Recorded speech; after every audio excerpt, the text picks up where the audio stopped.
جب میری آنکھ کھلی تو میں کرسی پر اسی دفتر میں وہاں بیٹھا تھا جہاں میں نے ایک عورت کو کام کرتے دیکھا تھا۔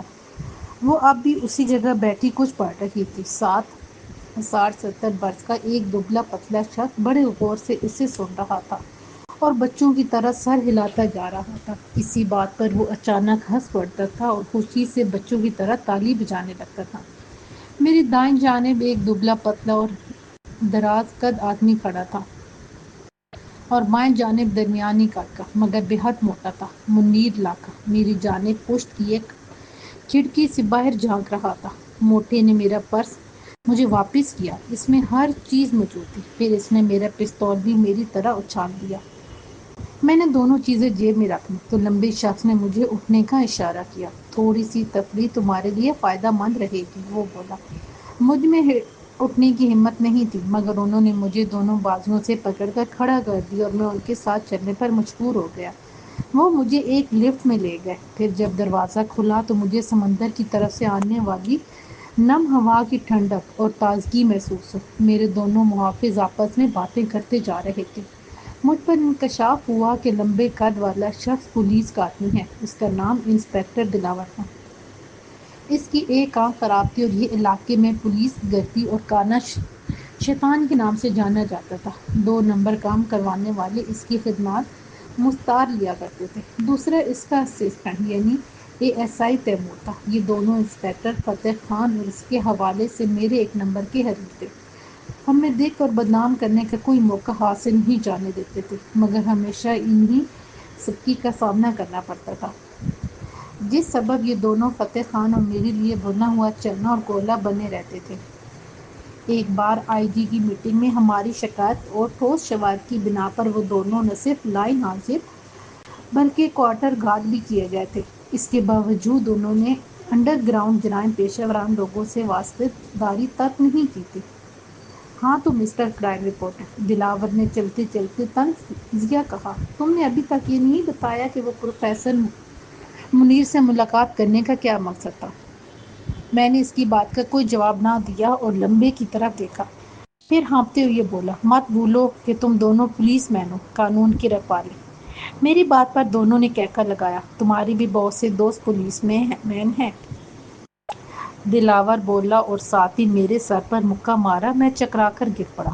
اس کا اسسٹنٹ تیمور حقارت سے بولا، تمہاری قسمت اچھی ہے کہ زندہ واپس جا رہے ہو۔ یہ کہتے ہوئے اس نے بھی اپنا حصہ لیا اور اپنے بوٹ سے میری پسلیوں پر ٹھوکر مار دی۔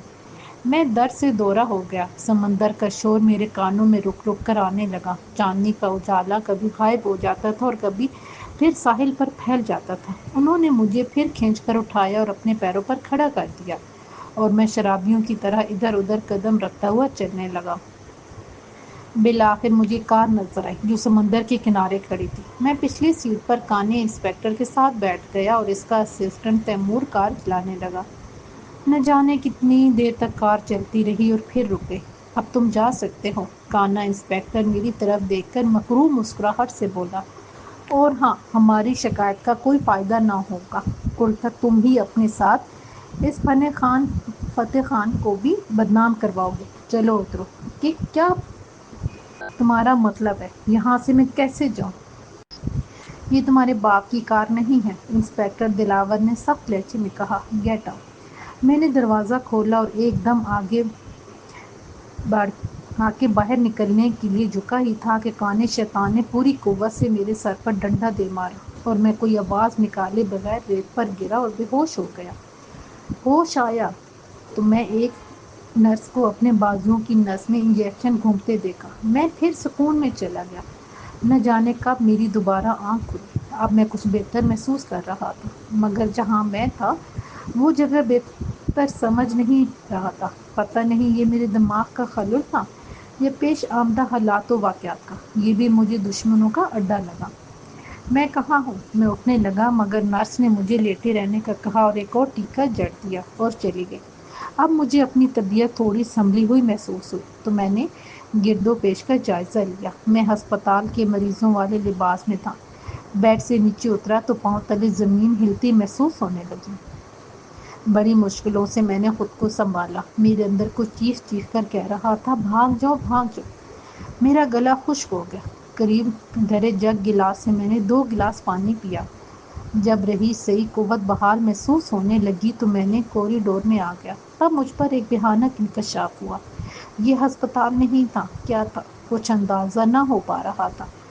بس کوئی عمارت تھی، عجیب اور پر اسرار احساس دلاتی ہوئی، یا پھر یہ کوئی کلینک تھی۔ مجھے لگا میرے ساتھ کوئی خطرناک گیم کھیلا جا رہا ہے۔ یہاں سے وہاں تک سناٹا تھا۔ میں اپنا لباس تلاش رہا تھا۔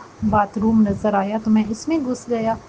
اندر میرا لباس ہی نہیں بلکہ اس کے اندر پستول بھی موجود تھا، مگر خالی۔ اچانک دروازے پر دستک ہوئی۔ کون ہے اندر؟ باہر کسی مرد کی آواز آئی۔ اس کی کرختگی مجھے ناگوار اور خطرے سے خالی نہ لگی۔ میں لباس پہن چکا تھا، لہٰذا میں نے دروازہ کھول دیا۔ سامنے ایک آدمی کھڑا تھا۔ میں نے اس کے سر پر پستول کے دستے سے وار کیا اور وہ پہلے حیران ہوا، پھر تیمور اکڑ کر گر پڑا۔ میں نے اس کی جیبوں کی تلاشی لی۔ اس کی جیب میں میرے پستول جیسا دوسرا پستول تھا۔ میں نے جلدی سے اس کا پستول خالی کر دیا اور گولیاں اپنے خالی پستول میں بھریں اور آگے بڑھا۔ کوریڈور ختم ہوا تو سرے میں ایک کمرہ دکھائی دیا۔ اس کی کھڑکی بند تھی اور دروازہ کھلا ہوا تھا۔ میں ہاتھوں پیروں کے بل آگے بڑھا اور دہلیز تک پہنچ کے آہستہ آہستہ اپنا سر اٹھا کر اندر دیکھا۔ ایک شخص اپنے سامنے اخبار پھیلائے بیٹھا تھا۔ کوئی 1 درجن اخبار اس کے قریب فرش پر بھی پڑے تھے۔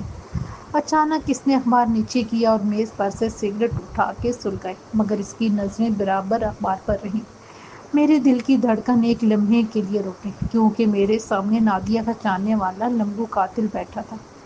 لکی ہوٹل کے مالک شاکر حسین کا قاتل۔ وہی حلیہ، وہی تصویر جو میرے پاس تھی۔ وہ ڈاڈا مشتاق عرف لمبو قاتل ہی تھا۔ باہر نکلنے سے پہلے میں نے دروازے پر لگی ہوئی تختی پڑھی۔ ڈاکٹر کامران مرزا، یہ نام میرے لیے اجنبی تھا۔ میں نے آہستہ آہستہ اپنی رفتار میں اضافہ کیا اور پھر دوڑنے لگا۔ بھرا ہوا پستول میرے ہاتھ میں تھا اور میں طے کر چکا تھا کہ کوئی میری راہ میں حائل ہوا تو گولی مار دوں گا۔ مگر سڑک تک راستہ صاف تھا۔ میں نے سڑک کا نام دیکھا۔ زیادہ سے زیادہ 1 میل دور 2-4 سڑکیں چھوڑ کر پری کا مکان تھا۔ پونے گھنٹے بعد میں نے اس کی کال بیل دبائی۔ کون ہے؟ دروازے کے اسپیکر نے پوچھا۔ یہ بھی، میں نے بڑی مشکل سے جواب دیا اور دروازہ کھلنے سے پہلے ہی گر کے بے ہوش ہو گیا۔ نیم بے ہوشی کے عالم میں نے پری کی چیخ سنی تھی۔ پھر اس کے ہاتھ مجھے اندر گھسیٹنے لگے۔ ہوش آیا تو میں بستر پر تھا۔ مارنے والے سے بچانے والا زبردست تھا، جس نے مجھے سلامتی کی منزل تک پہنچا دیا تھا، ورنہ دشمن تو مجھے مرحلہ وار قتل کرنے پر تلے بیٹھے تھے۔ مغفرہ المعروف فری نے اپنی محبت کی مسیحائی سے مجھے پھر پہلے جیسا توانا آدمی بنا دیا، اور کسی ماہر ڈینٹر کی طرح جو حادثے میں تباہ ہو جانے والی گاڑی کو اپنی محنت سے دوبارہ اصل و شکل و صورت دیتا ہے، اس نے میرے شکستہ جسم اور زخم خوردہ روح کے لیے ہر درد کی دوا فراہم کی۔ میرے لیے نئے کپڑے لے کر آئے تو ساتھ دواؤں کا ڈھیر بھی اٹھا لائے۔ میں اس کے صاف ستھرے اور اس کی خوشبو سے مہکتے بستر میں کمبل اوڑھے سوتا رہا۔ ڈاکٹر نے مجھے سکون بخش یا نیند آور گولیاں دی تھیں، جن کے اثر سے مجھ پر نیند کا غلبہ تھا، لیکن سوتے ہوئے مجھے بھیانک خواب دکھائی دیتے تھے اور میں گھبرا کے اٹھ بیٹھتا تھا۔ ایک بار میں نے بھاگنے کی کوشش بھی کی، مگر ہر مرتبہ فری مجھے پکڑ کر پھر سلا دیتی۔ اب میں حیران ہوتا ہوں کہ اس نرم و نازک لڑکی میں مجھ جیسے دیوانے کو روکنے کی ہمت اور طاقت کہاں سے آ گئی تھی۔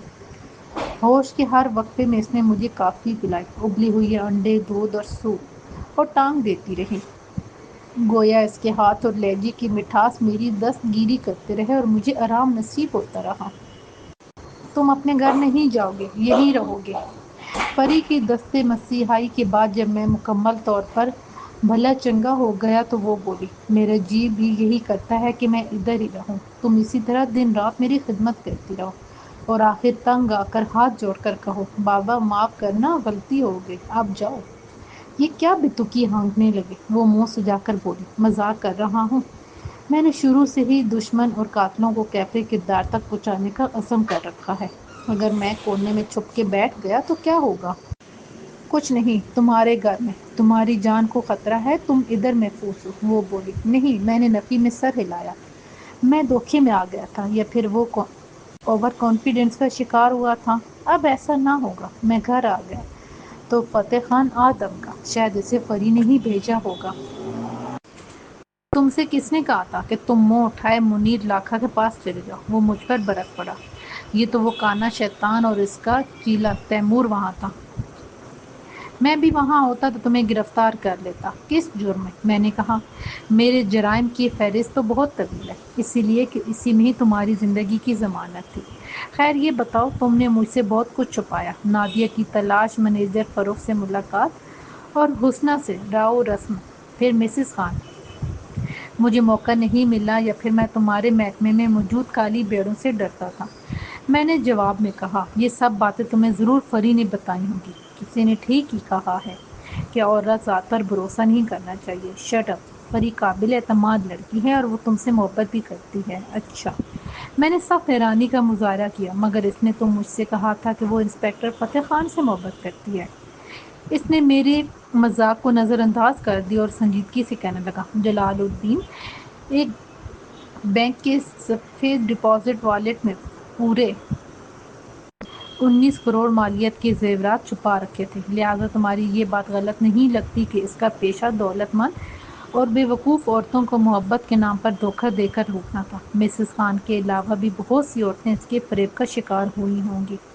ایسی عورتوں کی کمی نہیں جو شوہر کے مرنے یا کسی اور وجہ سے دولت مند ہو گئی ہوں، لیکن حسن و شباب سے محرومی کے باعث اپنے لیے چاہنے والی خریدتی ہیں۔ جلال الدین تو ویسے بھی غیر معمولی کشش سے ہر عورت کو اپنی طرف کھینچ لینے کی صلاحیت رکھتا تھا۔ مجھے بھی اس کی تائید میں کہنا پڑا، ہاں، اس صلاحیت سے اس نے بھرپور فائدہ اٹھایا۔ وہ خود ایسی عورتوں کا انتخاب کرتا تھا اور ان کا اعتماد حاصل کر کے اپنے ساتھیوں کو اشارہ کر دیتا تھا کہ ایک دن مقررہ وقت پر فلاں جگہ پہنچیں، انہیں سب تیار ملے گا۔ یہ ایسے ہی تھا جیسے پچھلے دنوں ایک رکشہ گینگ پکڑا گیا تھا، وہ بھی اپنی سواریوں کے ساتھ ایسا ہی کیا کرتا تھا۔ خیر غالباً لوگ تاڑ گئے تھے کہ وہ عمر کی بجائے بینک بیلنس دیکھ کر عشق کرتا ہے، تاہم یہ کوئی نہیں سمجھتا تھا کہ وہ ڈاکو بھی ہے اور لوٹ جانے والی خاتون بدستور اس پر اعتماد کرتی رہتی تھی۔ لیکن یہ بات سمجھ میں نہیں آتی کہ اس نے آبیل مجھے مارنے والی حرکت کیوں کی۔ فتح خان الجھ کے بولا، یعنی تم سے رابطہ کر بیٹھا، حالانکہ اسے معلوم تھا کہ تمہارے پولیس کے محکمے میں کتنا اثر و رسوخ ہے۔ آسان توجہ، اس کی یہی سمجھ میں آتی ہے کہ وہ اپنا کھویا ہوا اعتماد بحال کرنا چاہتا تھا۔ اگر یہ سودا ہو جاتا تو اس کی تعریفیں ہوتی، اور وہ چالاک تھا، اور حقیقت بھی یہی تھی کہ میں اس کے حق میں ایک عدد کالم بھی لکھ ڈالتا تو وہ ان کی آپس کی دشمنی یا لالچ کا بکھیرا پڑ گیا۔ مجھے حسنہ اور جلال الدین کے تعلق کی نوعیت بھی معلوم ہو گئی ہے، فتح خان نے کہا۔ جلال الدین کی یہی بدنامی اس کی موت کا سبب بنی، میں نے کہا۔ منیر لاکھا نے اسے قتل کرا دیا، اس کی جگہ اب وہ کسی اور کو منتخب کر لے گا۔ وہ نہ ڈاکٹر ہے، نہ ماہر نفسیات اور نہ روحانی عامل، لیکن اپنی ذہانت سے شہرت حاصل کرنے میں کامیاب ہو گیا ہے۔ اس نے کلینک میں ایک ایسی پر اسرار فضا پیدا کر دی ہے کہ ماحول کو اتنا طلسماتی بنا رکھا ہے کہ وہاں جانے والوں کی عقل گم ہو جاتی ہے اور وہ اپنا ہر راز اور اپنی کمزوری اگل دیتے ہیں۔ لیکن دھوکہ دہی سے لوٹنے کے علاوہ اس نے دوسرے اڈے پر غیر قانونی کاروبار بھی پھیلا رکھے ہیں۔ یہی نہیں بلکہ ایک ڈاکٹر کامران مرزا نامی شخص سند یافتہ ہونے کے باوجود اس کا شریک کار ہے۔ نشہ آور سگریٹ غالباً اسی کی کلینک میں بھرے جاتے ہیں۔ وہ مجرموں کو پناہ بھی دیتا ہے، کیونکہ ایک کمرے میں مجھے وہی لمبو قاتل نظر آیا تھا۔ جیدی انسپکٹر فتح خان چونکا۔ جب تم وہاں سے بھاگے تھے تو پوری طرح ہوش میں نہیں تھے، کیا خبر وہ کوئی اور ہو؟ ہرگز نہیں، میں پوری طرح ہوش میں تھا اور میں نے اس لمبو قاتل کو بالکل سامنے دیکھا تھا، میں نے پورے تیقن بھرے لہجے میں کہا۔ وہ ایک کمرے میں بیٹھا آرام سے اخبار پڑھ رہا تھا اور کمرہ بھی اچھی طرح روشن تھا، مجھ سے بہتر طور پر اسے کوئی نہیں پہچان سکتا۔ تم پتہ نوٹ کرو۔ فتح خان نے اچانک اپنا سیل فون نکالا تو میں نے پوچھ لیا، کس سے فون کرنے لگے ہو؟ اپنے 2 آدمیوں کو۔ وہ وہاں جا کر تفتیش؟ ہرگز نہیں، میں نے اس کی بات کاٹ کر کہا۔ تمہارا اب وہاں داؤ نہیں چل سکتا۔ اس نے بھویں سکیٹ کر سوالیہ نظروں سے میری طرف دیکھا۔ وہ پراسرار اڈہ بہرحال تمہارے علاقے کی حدود سے باہر ہے۔ اس وقت اس کی اسکورٹ میں 2 راتب اور پولیس آفیسر موجود ہیں۔ تمہارے آدمیوں کی کوئی گھاس نہیں ڈالے گا، میں نے کہا۔ تمہاری مراد اس کانے شیطان دلاور اور تیمور سے تو نہیں؟ ہاں، میں نے کہا۔ فون مجھے دو، میرا تو ہو گیا گم، میں بات کرتا ہوں کسی سے۔ فتح خان نے اپنا ایک دوسرا موبائل سیٹ نکال کر میری طرف بڑھایا۔ یہ عمومی نوعیت کی کال وغیرہ کے لیے اس نے رکھا ہوا تھا۔ میں نے اپنے ایک anti narcotics drug inspector Akhtar کو فون کیا اور اسے ساری بات سمجھاتے ہوئے یہ متعین کردہ ایک راہ بھی بتا دی۔ گڈ، یہ تم نے اچھا کیا، فتح خان خوش ہو کر توصیفی لہجے میں بولا۔ ویسے میرا خیال ہے کہ اب وہ لوگ بالخصوص لمبو قاتل وہاں نہیں ملے گا۔ تمہارے وہاں سے فرار کی خبر پھیلتے ہی اس نے بھی خطرہ محسوس کر لیا ہوگا۔ لیکن میری سمجھ میں اب تک یہ بات نہیں آ رہی ہے کہ منیر لاکھا نے مجھے قتل کیوں نہیں کیا، میں نے کہا، اور مجھے ذہنی مریض بنا کے رکھنے کا کیا مقصد تھا؟ تم جلال الدین کی جگہ لینے کے اہل تھے۔ فتح خان مسکرایا۔ اگر یقین نہیں تو مسز خان سے پوچھو کہ تمہارے اندر کتنی کشش ہے، جلال الدین سے کم یا زیادہ۔ اگر تھوڑی سی برین واشنگ سے تمہارا دماغ درست کر دیا جاتا تو تم منیر لاکھا کو کاروبار چلا سکتے تھے۔ چنانچہ تمہیں وہاں داخل کر دیا گیا۔ اس سے پہلے ایک جھوٹ نے تمہاری جان بچا لی تھی۔ کاغذ کے ان پرزوں پر جو سگریٹوں میں سے نکلے تھے، منیر لاکھا کے نام اور پتے کے سوا کچھ نہیں لکھا ہوا تھا۔ اس کے پیچھے کوئی خفیہ تحریر نہیں ہے۔ منیر لاکھا نے اندازہ کر لیا ہوگا کہ تمہیں کچھ معلوم نہیں اور تم صرف ہوا میں تیر چلا رہے ہو، جو کوئی خطرے کی بات نہیں تھی۔ فتح خان، میں نے کچھ دیر بعد کہا، میں متوقع کامیابی کے جوش تلے ذرا اوور کانفیڈنٹ ہو گیا تھا، لیکن تمہاری آخری ذکر بات درست ہے۔ یہ لوگ مجھے واقعی دوسرا جلال الدین بنانا چاہتے تھے۔ پھر اسی روز شام کو ایک چونکا دینے والی مگر اندورناک خبر ملی۔ مقتول شاکر حسین کی بیوہ حسنہ کو اس کی رہائش گاہ میں سر پہ وار کر کے ہلاک کر دیا گیا تھا۔ پولیس ضابطے کی ضروری کارروائی نمٹا رہی تھی کہ میں اور فتح خان بھی وہاں گئے۔ میں جوش غلیظ تلے سلگ رہا تھا۔ قاتل اور اس کا پورا گروہ قانون کی دھجیاں بکھیرے دنداتا پھر رہا تھا اور میں خود کو بے بس محسوس کر رہا تھا۔ معاوضے پر لعنت بھیج کر میں نے صدقے نیت اور فرض انجام دہی کی خاطر تہیہ کر لیا تھا کہ جلد سے جلد مجرموں کو کیف کردار تک پہنچا کر دم دوں گا۔ میں نے فتح خان کو مجبور کیا کہ وہ پولیس کمشنر سے مل کر اپنے اختیارات کی عارضی طور پر توسیع کروانے کی کوشش کرے، جس پر اس نے معذرت کا اظہار کر دیا۔ اس کا خیال تھا کہ یہ ناممکن ہے۔ اپنی بات یا اپنا موقف کمشنر صاحب کے سامنے بیان کرنے کے لیے سب سے پہلے اپنی ذاتی حیثیت اور سابقہ اچھی کارکردگی کا ہونا ازبات ضروری ہے۔ یہ کہتے ہوئے اس کے چہرے پر تھوڑی خفقت کے آثار ابھر آئے تھے۔ تب میں نے خود کمشنر سے ملنے کا ارادہ کیا، لیکن اس سے پہلے اپنی دفتر کی حاضری دینا ضروری سمجھا۔ حسب سابق باس کی حسین سیکرٹری کو ستایا، پھر غڑاب سے چیف ایڈیٹر کے کمرے میں جا گھسا۔ بغیر دستک اندر داخل ہونے کا اختیار صرف مجھے ہی تھا۔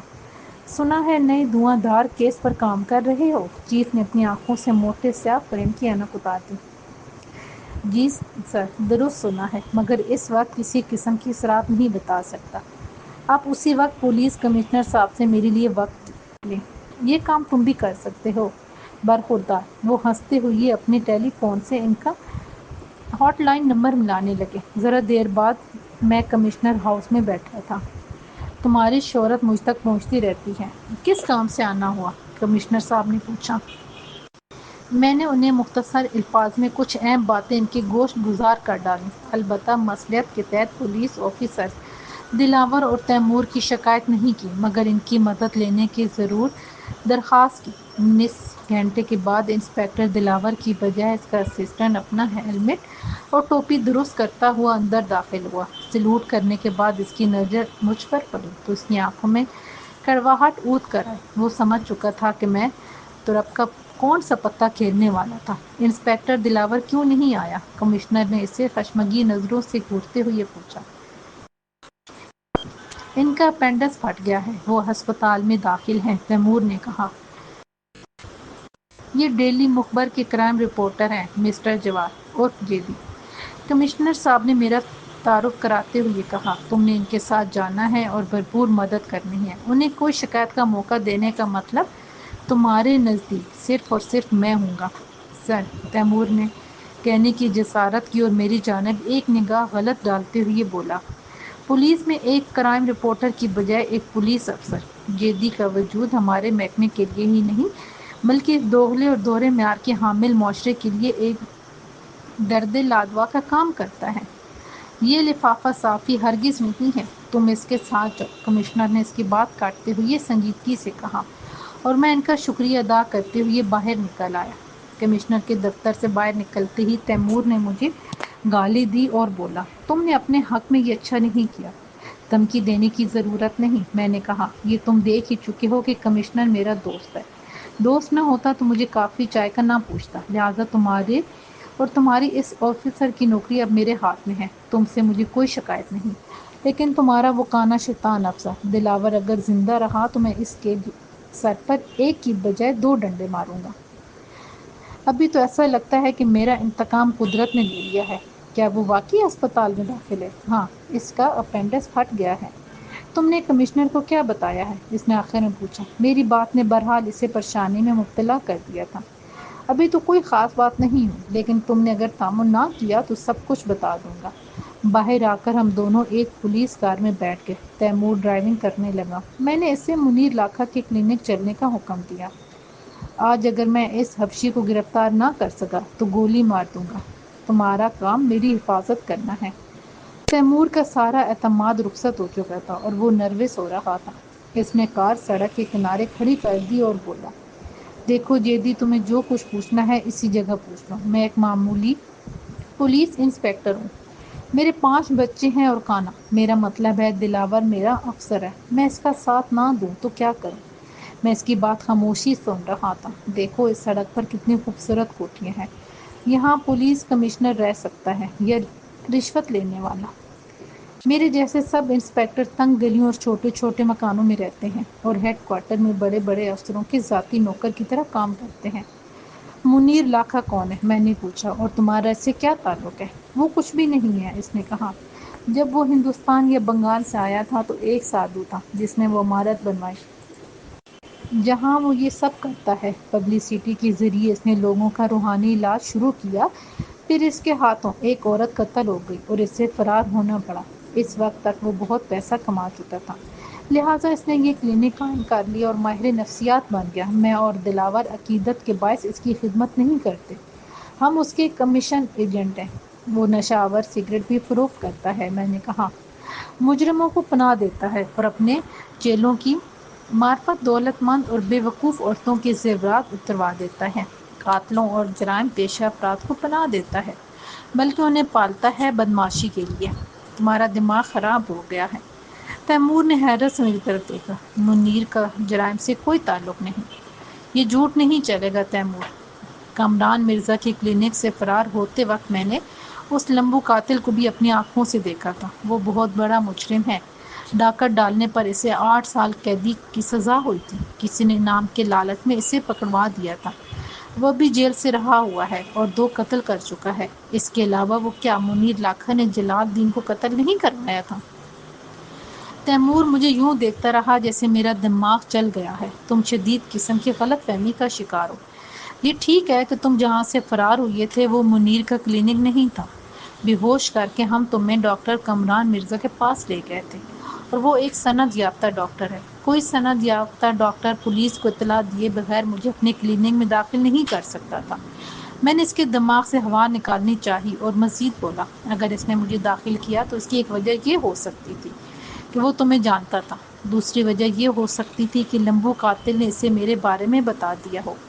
لیکن تیسری سب سے اہم وجہ میری مصروفیات کی نوعیت۔ کوئی یہ جاننا چاہتا تھا کہ میں جلال الدین کے قتل کی تفتیش میں کس حد تک کامیاب ہوا ہوں اور حسنہ سے کیا معلومات حاصل کر چکا ہوں۔ وہاں مجھے سکون آور دواؤں کے انجیکشن نہیں دیے جا رہے تھے، بلکہ پولی مائن دی جا رہی تھی، جسے سچ اگلوانے کی دوا بھی کہتے ہیں۔ اس کے اثر سے انسان کا جسم بے حس ہو جاتا ہے، مگر ذہن کام کرتا رہتا ہے اور بے ہوشی کے عالم میں وہ سب کچھ بتا دیتا ہے، مگر اسے خبر نہیں ہوتی۔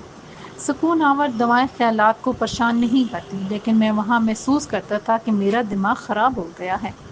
کامران مرزا یقیناً منیر لاکھا کا شریک کار ہے۔ ہو سکتا ہے تمہاری بات غلط نہ ہو، تیمور بولا۔ ڈاکٹر کامران مرزا نیک نام نہیں ہے۔ اس کے بارے میں بہت سی افواہیں گشت کرتی رہتی ہیں۔ میں تمہیں اس کا کلینک دکھا سکتا ہوں۔ میری بات نے تیمور کو تذبذب اور پریشانی میں مبتلا کر دیا تھا۔ کار مختلف سڑکوں سے گزرتی ہوئی اسی عمارت کے سامنے پہنچ گئے جہاں سے میں فرار ہوا تھا۔ دن کے اجالے میں یہ جگہ بالکل عام سی نظر آتی تھی۔ اس کے آس پاس تمام بڑے بڑے گھر تھے جن کے گرد لمبے چوڑے باغات پھیلے ہوئے تھے۔ یہ سب کوٹھیاں ایک جیسی خاموش اور ویران پڑی تھیں۔ دروازے پر ڈاکٹر کمران مرزا کے نام کی تختی لگی ہوئی تھی، مگر گھر کی کھڑکیاں اور دروازے بند تھے۔ تم نے جھوٹ بولا تھا کہ کمشنر سے تمہاری کوئی بات نہیں ہوئی، تیمور نے کار کو اچانک تیز رفتاری سے دوسری سڑک پر موڑتے ہوئے کہا۔ یہاں جو شخص سادہ کپڑوں میں کھڑا ہے وہ پولیس کا آدمی ہے۔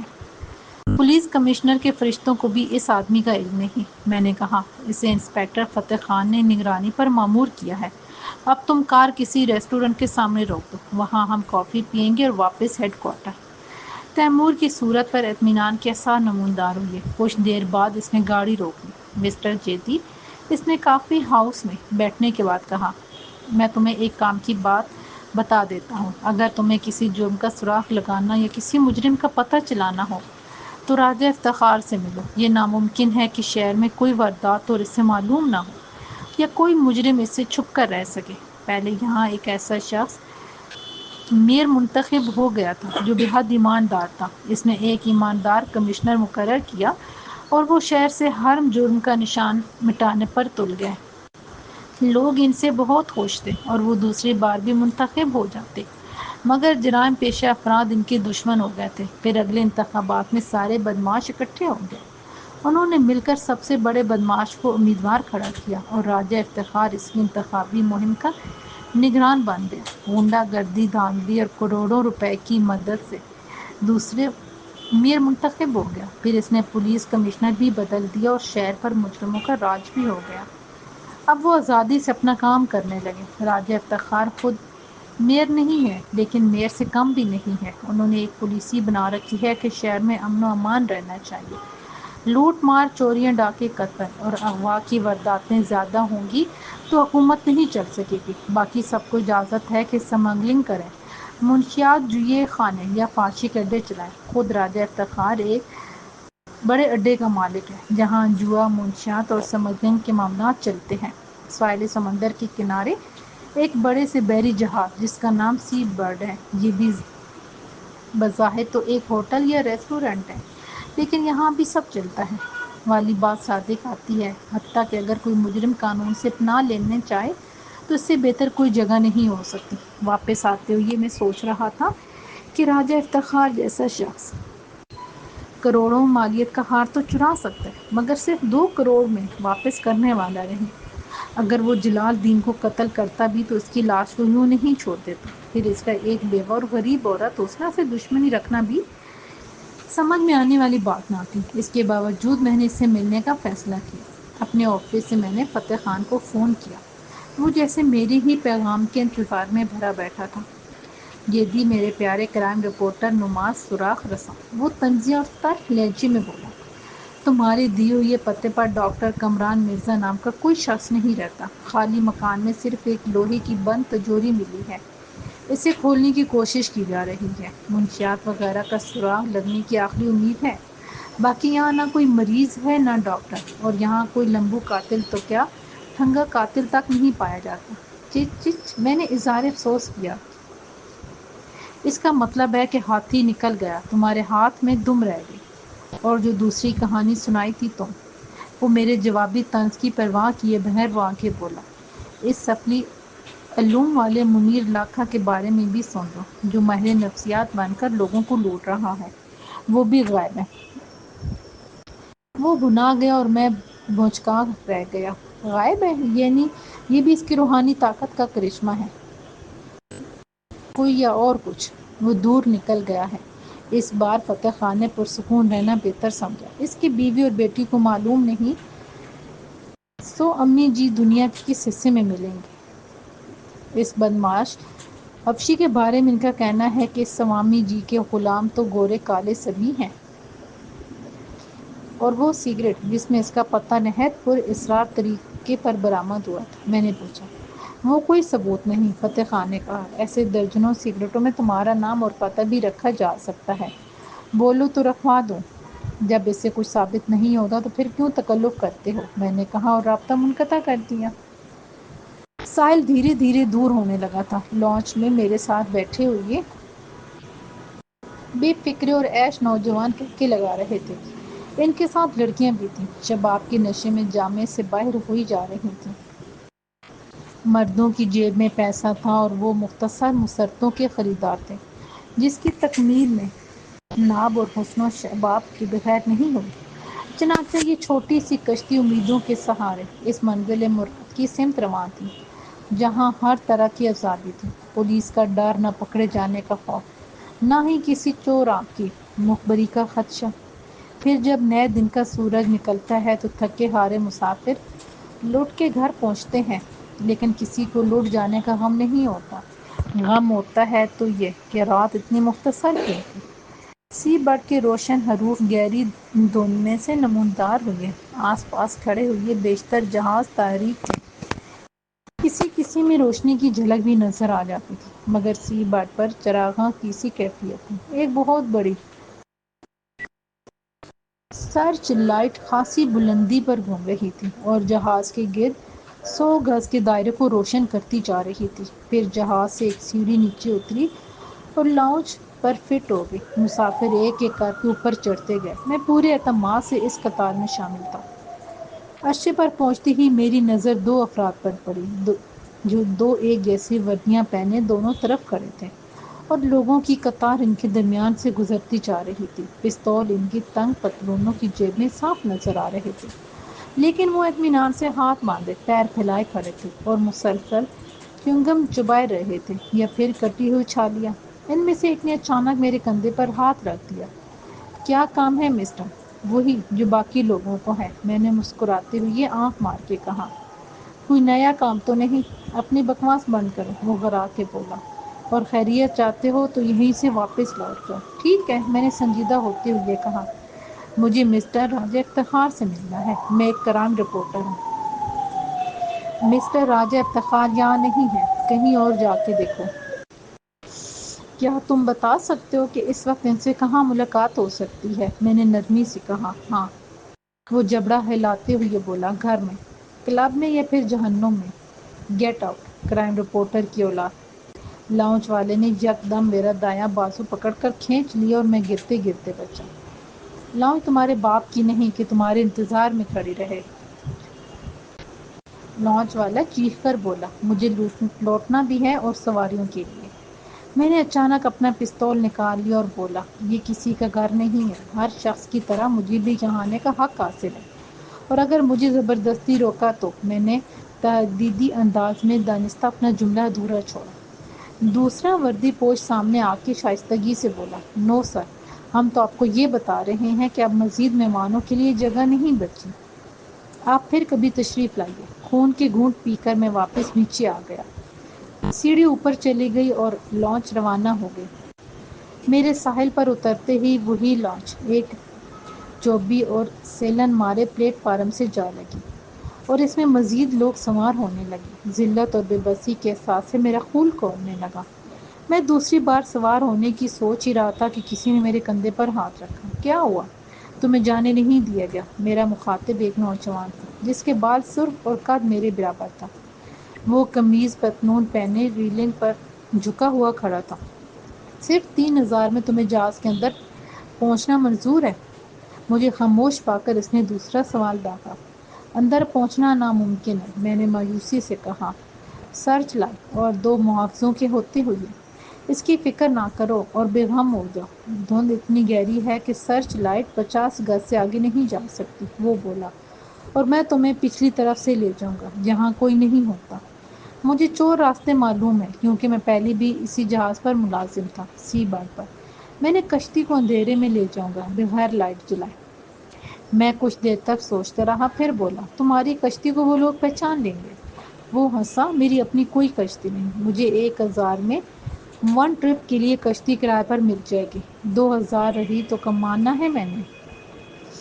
میں نے جیب سے 3 بڑے نیلے نوٹ نکالے اور اس کے ہاتھ میں رکھ دیے، اور ساتھ ہی بولا، میرا نام جیتی ہے، میں ایک کرائم رپورٹر ہوں، دھوکے بازوں کو میں قبر تک نہیں چھوڑتا۔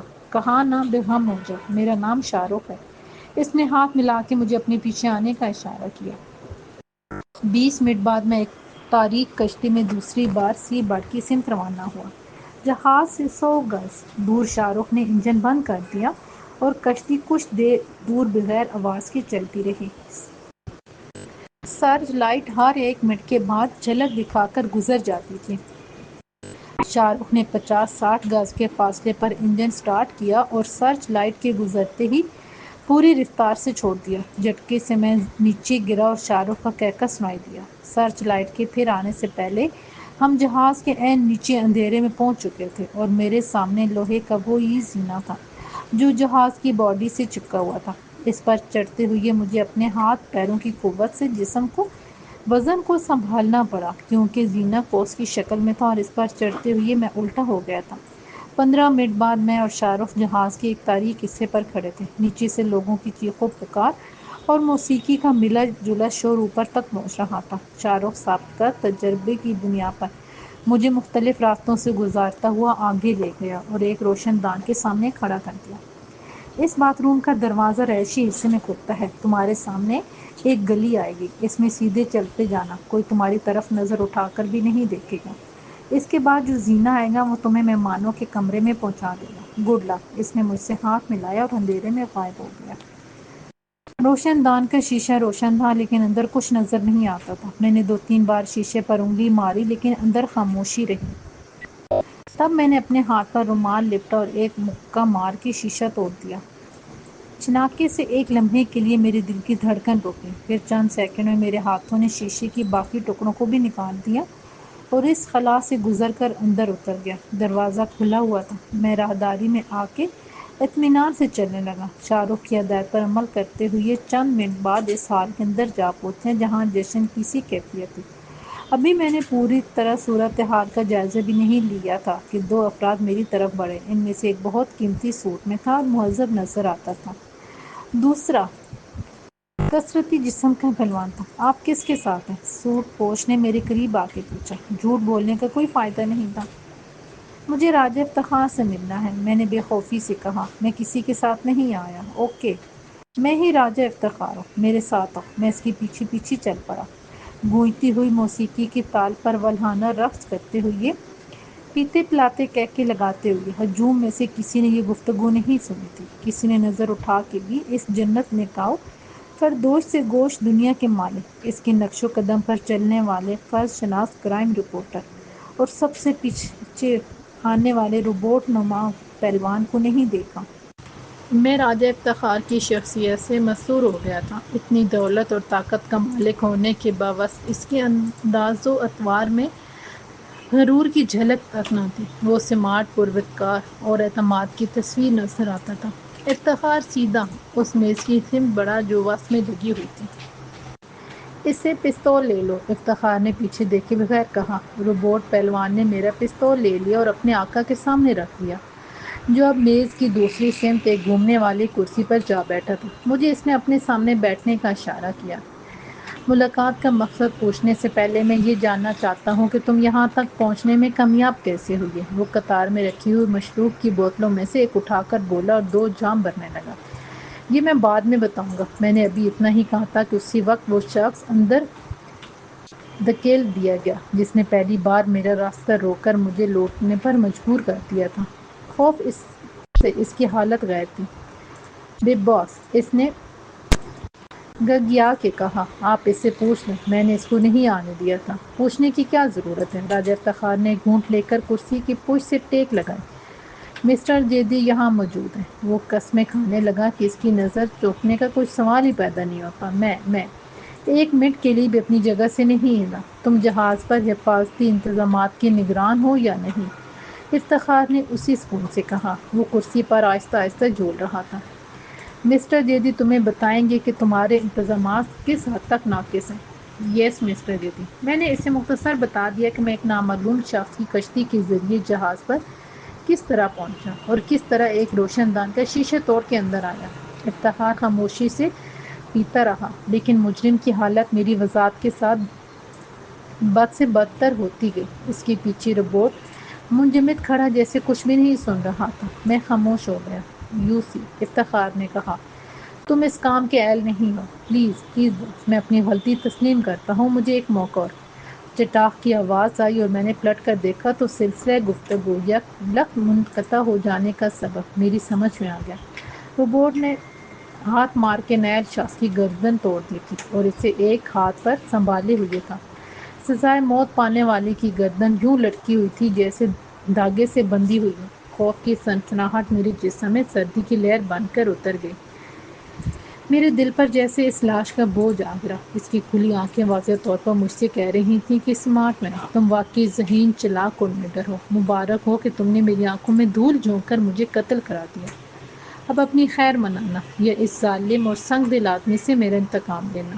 روبوٹ لاش کو باہر لے گیا اور راجہ افتخار اس کی طرف دیکھے بغیر دوسرا جام بھرنے لگا۔ وہ کون تھا مسٹر جیتی جس نے آپ کو یہاں تک پہنچایا؟ اگر اس کا بھی یہی انجام ہونا ہے تو میں معذرت چاہتا ہوں، میں نے تلخی سے کہا۔ میری گردن حاضر ہے۔ وہ مسکرایا۔ نہیں، وہ حفاظتی انتظامات کی نگران کی جگہ لے گا۔ میں نے اطمینان کا سانس لیا اور اسے شاہ رخ کے بارے میں بتا دیا۔ راجہ افتخار کے ماتھے پر ایک شکن نمودار ہوئی۔ مجھے اتنی عجلت میں فیصلہ نہیں کرنا چاہیے تھا۔ خیر، اب تو میں وعدہ کر چکا ہوں۔ اب کیا ہو سکتا ہے؟ اب یہ ہو سکتا ہے کہ آپ اسے وقتی طور پر یہ عزت بخش دیں، میں نے کہا، کل کسی بہانے سے۔ راجہ نے نفی میں سر ہلایا۔ مسٹر جیتی، مجھے بہانے کی کیا ضرورت ہے؟ میں اس شہر کے میئر کو منتخب کرتا ہوں، پھر پولیس کمشنر کو منتخب کرتا ہے اور وہ دونوں میرے اشارے پر چلتے ہیں۔ میرا اشارہ ابھی دیکھا تھا تم نے، شاید تمہیں محسوس بھی نہ ہوا ہو۔ میں اسمگلنگ کے لیے غیر تحریری اجازت نامے جاری کرتا ہوں۔ نائٹ کلب، جوئے خانے، منشیات کے اڈے کھولنے والے میری مرضی کے بغیر نہیں کھول سکتے، نہ چلا سکتے ہیں۔ یہ سب لوگ اپنی آمدنی سے خراج نہ دیں تو کاروبار نہیں کر سکتے۔ پولیس میرے حکم پر انہیں بند کر دے گی۔ مجھے ایک شخص کو ٹھکانے لگانے کے لیے کسی بہانے کی ضرورت نہیں۔ ہاں، کبھی وہ نااہل ثابت ہوا اور نااہلی کا جرم اس پر ثابت ہو گیا تو وہ الگ بات ہے۔ وہ کسی گاڈ فادر کی طرح بولے جا رہا تھا۔ پھر ذرا دیر رکا۔ شاید تمہیں معلوم نہیں کہ شاہ رخ کا جرم ناقابل معافی تھا، لیکن اس کی بوڑھی ماں اندھی ہے اور بیوی مفلوج۔ چنانچہ میں نے اسے کوئی سزا نہیں دی۔ اب میں نے ایک وعدہ کر لیا ہے تو حتم الامکان اسے پورا کروں گا۔ حقیقت یہ ہے کہ اپنی صاف گوئی اور اصول پرستی کے باعث میرے لیے شہر کا یہ سب سے بڑا ڈان، یہ ایک خطرناک بدماش، بہت سے عالی مقام، عالی نسب و شرفہ سے زیادہ قابل تعظیم ہو گیا تھا۔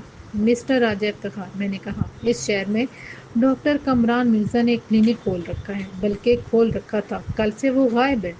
وہ سند یافتہ ڈاکٹر اس مقدس پیشے کی آڑ میں منشیات کا دھندا کرتا تھا، بڑے بڑے مجرموں کو پناہ دیتا تھا۔ ایک رات میں بھی چند مجرموں کے ہاتھ پڑ گیا اور وہ مجھے اس کلینک میں ڈال آئے۔ مقصد ان کا کچھ اور تھا، لیکن میں وہاں سے فرار ہو گیا۔ لیکن مجھے وہاں ایک ایسا شخص نظر آ گیا جو 8 سال قبل بینک میں ڈاکہ ڈال کے جیل گیا تھا۔ ابھی اسے رہا ہوئے جمعہ 8 دن بھی نہیں ہوئے ہیں، مگر وہ 2 قتل کر چکا ہے، ایک ریسٹورنٹ لکی ہوٹل کے مالک اور اس کی بیوہ کو۔ وہ 6.5 فٹ قد کا دیوداز ہے، بلڈوزر کی طرح طاقتور ہے اور عقل سے پیدر ہے، لہٰذا دونوں قتل اس نے نہیں کیے، اس سے ہو گئے ہیں، یعنی مرنے والے اس کی بے پناہ جسمانی قوت کی تاب نہ لا سکے اور مر گئے۔ اس کا نام ڈاڈا مشتاق ہے اور وہ ایک لڑکی نادیہ شیرانی کی تلاش میں ہے۔ اگر اسے نادیہ نہ ملی تو اپنے جنون عشق میں وہ نہ جانے کتنے بے گناہوں کی جان لے گا۔ اگر وہ مجھ سے گھر پر آ کر مل لے تو میں اس کی مدد کر سکتا ہوں، لیکن میں ڈاکٹر کامران مرزا یا ڈاڈا مشتاق کے نام کسی شخص کو نہیں جانتا۔ راجہ افتخار نے جام کو اپنی انگلیوں میں گھماتے ہوئے کہا، معلوم کرنا پڑے گا۔ تھینک یو، میں نے کہا اور جیب سے قلم نکال کر میز پر رکھا اور ایک کاغذ کا پرزہ لیا اور اس پر صرف ایک سطر لکھ کے آگے بڑھا دی، یہ پیغام اس گرانڈیل ڈاڈا کے لیے۔ راجہ افتخار نے کاغذ جیب میں رکھ لیا اور میرا پستول کیرم بورڈ کھولنے کے انداز میں انگلی مار کے میری طرف سرکا دیا۔ میں نے اسے جیب میں رکھا اور رخصت کی اجازت مانگی تو وہ اصرار بھرے انداز میں مسکرایا۔ اتنی جلدی کیسی؟ مسٹر جیتی، آ ہی گئے ہو تو آج کی رات میرے مہمان رہو، کوئی لڑکی پکڑ لو، پیو پلاؤ، عائش کرو، صبح چلے جانا۔ وہ مجھے جشن طلب کی دعوت دینے لگا۔ جی، میں تو آئی کہ اپنے آپ سے کہہ ڈالوں، ایسی کی تیسی کرائم رپورٹر کی میرے قبضے میں نہ رفتہ ہے نہ آئندہ ہے، ایک یہی لمحہ موجود ابھی زندہ ہے، مگر میں نے خود ہی اس پر لعنت بے شمار بھیج کر راجہ افتخار کا شکریہ ادا کیا اور وہاں سے چلا آیا۔ تم بڑے کمینے ہو، اس نے ادائے برہمی سے کہا۔ اس دن میرا دل چاہتا تھا کہ تمہیں قتل کر دو۔ میں ہنسا۔ کر تو دیا تھا تم نے، لیکن کوئی حسرت رہ گئی تھی تو سر تسلیم خم ہے جو مزاج یار میں آئے۔ میں کوئی 16 سالہ بے وقوف لڑکی نہیں ہوں، وہ بولی۔ مجھے خوبصورت الفاظ نہیں، خوبصورت مرد پسند ہے مسٹر جیتی۔ 16 سال کی بے وقوف لڑکیاں مجھے بھی پسند ہیں، میں نے کہا۔ ہماری پسند بالکل ایک الگ لگتی ہے مسز خان۔ وہ ہنسی۔ پھر اس دن کیا ہو گیا تھا؟ مجرمی کی طرح کیوں بھاگ نکلے تھے؟ تم پر تو دمے کا بھی اٹیک ہوا تھا شاید۔ شکر تھا ہارٹ اٹیک نہیں ہوا۔ شٹ اپ، میری بات کا جواب دو۔ دن کی روشنی میں میرے ساتھ یہی گڑبڑ رہتی ہے، میں نے کہا۔ عشق کرتا ہوں تو معلوم ہوتا ہے کہ دل سے نہیں، دماغ سے کر رہا ہوں۔ جیسے ڈرائیونگ کرتا ہوں یا سڑک پار کرتا ہوں، رات آتی ہے تو دماغ خالی ہو جاتا ہے اور عقل خبت ہو کے جذبات کی جگہ لے لیتی ہے۔ کیا یہ نہیں ہو سکتا کہ دن میں سرزد ہونے والی غلطی کی تلافی رات کو کر دی جائے؟ مثلاً آج رات وہ بکلا کر بولی۔ ذرا مجھے دیکھنے دو۔ کوئی اور مصروفیات تو نہیں؟ نہیں لکی میں، اس کا مطلب ہے تم آؤ گی، میں نے جلدی سے کہا۔ ابھی 2 گھنٹے ہیں، 8 بجے مجھے گھر سے لے لو۔ گھر سے؟ وہ بولی۔ کیا پروگرام ہے؟ تم ادھر کیوں نہیں آ جاتے؟ پروگرام بنائیں گے، گھر سے نکل کے یا واپس گھر آ کے، میں نے ہنس کر کہا۔ اور اس میں بنانے کی کیا بات ہے؟ میری گاڑی اچانک جواب دے گئی ہے، ورنہ فون کیوں کرتا؟ تمہیں اغوا کر کے نہ لے جاتا؟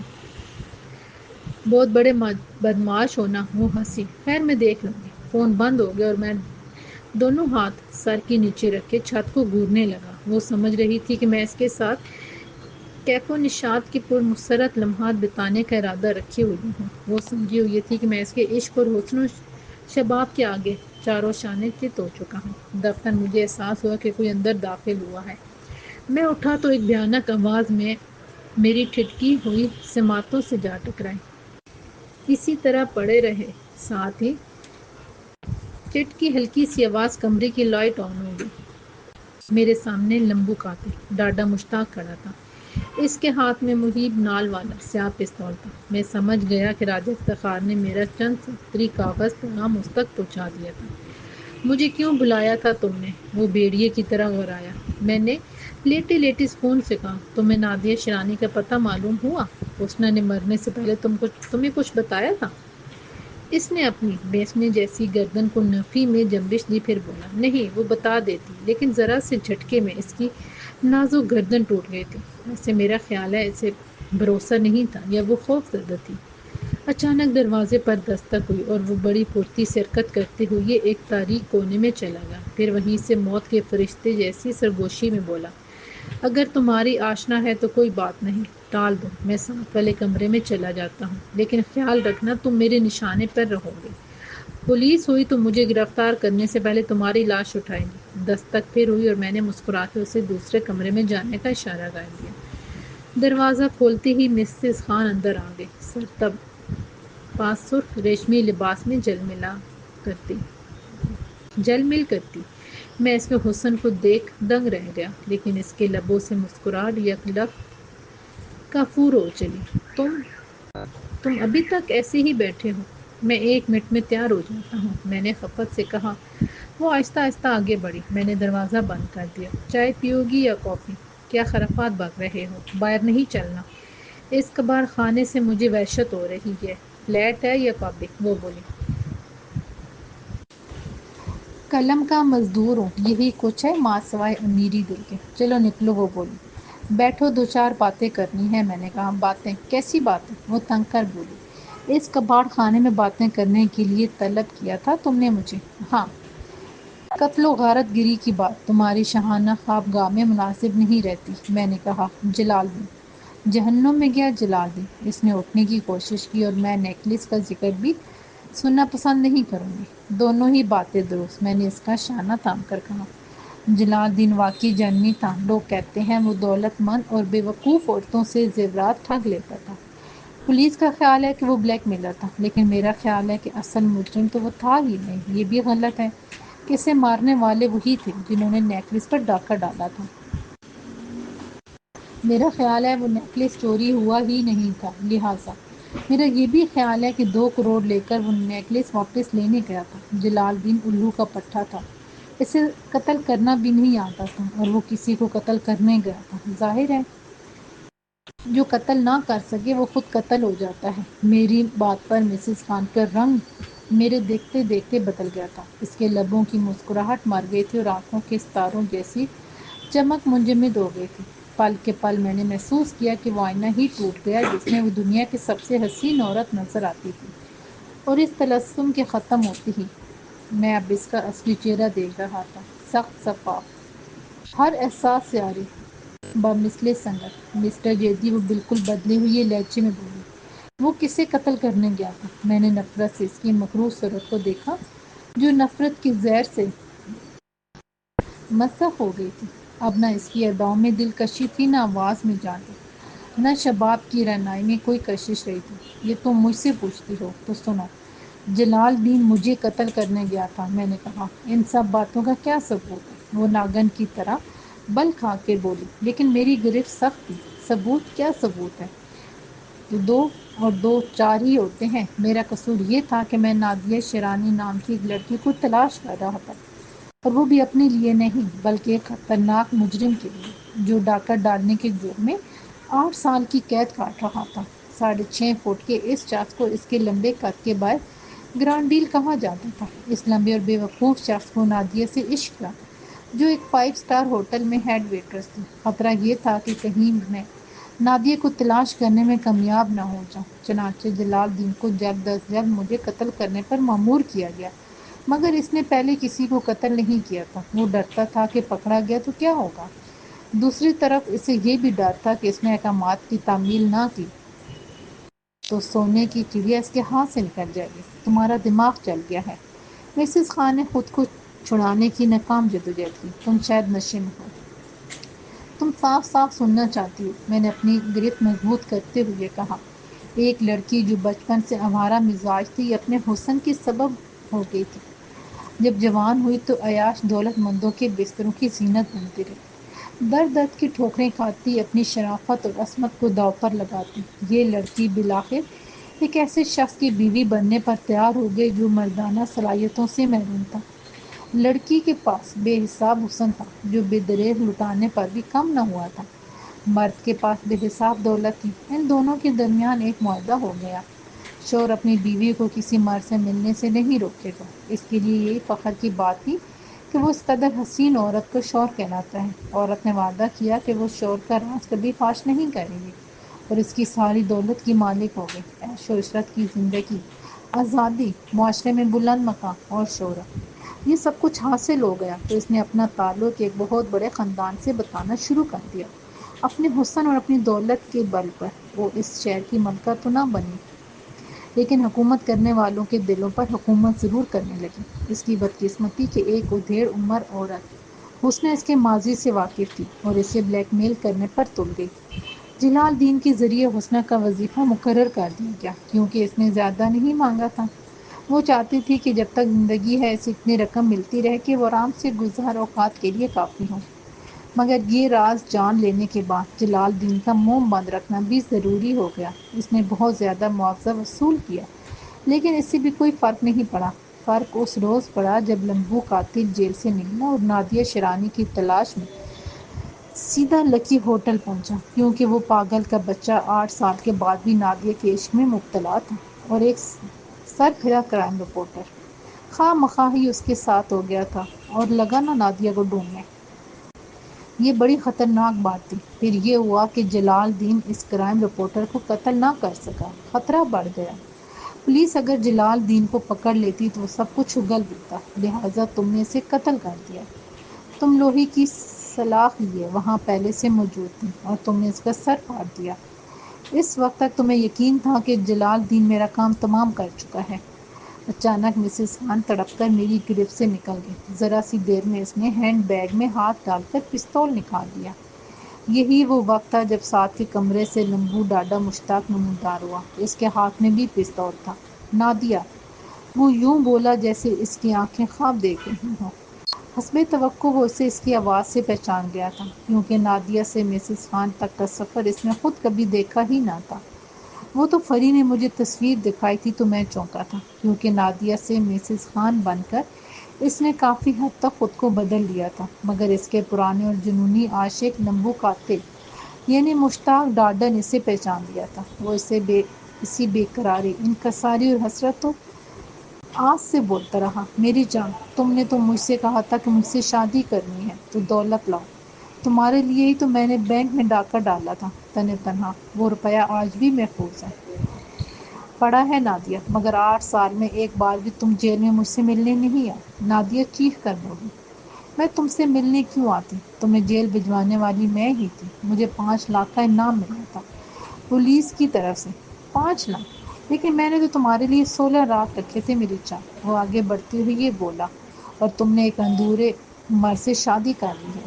کیوں پیاری نادیہ؟ کہہ دو یہ جھوٹ ہے، میں اب بھی تم سے محبت اور بے اندازہ پیار کرتا ہوں۔ پہاڑ جیسا آدمی رو رہا تھا جس نے بینک میں اکیلے ڈاکہ ڈالا، 8 سال کی جیل کاٹی اور 2 قتل کیے تھے۔ میرے قریب مت آنا، میں گولی مار دوں گی، نادیہ چیخ کر بولی، لیکن وہ آگے بڑھتا گیا۔ مارو، میں گولی سے نہیں ڈرتا۔